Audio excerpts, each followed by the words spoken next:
Nyo nyempur dari pangeran. Babak deh. Bebek pangeran datang dari Jawa, para bebek ke Aceh. Sudah pernah coba di Padang, gagal.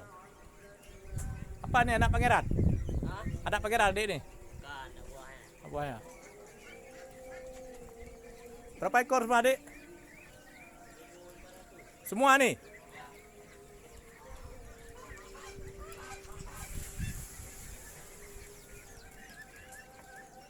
Pemikiran kau ah.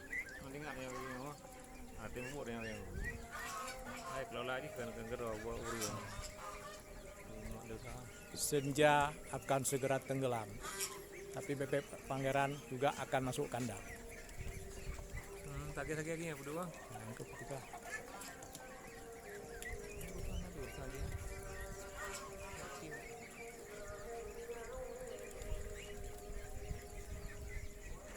sekitar 1.500 ekor itik sedang dibudidaya di sini.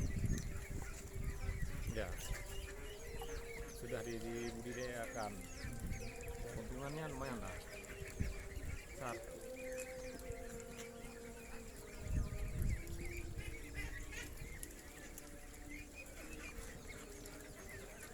Kerjaan yang sering dilupakan.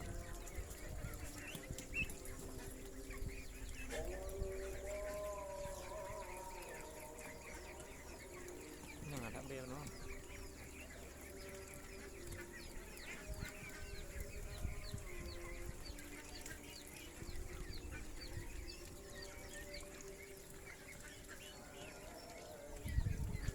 Nggak ada bel apa tuh ya. Kalau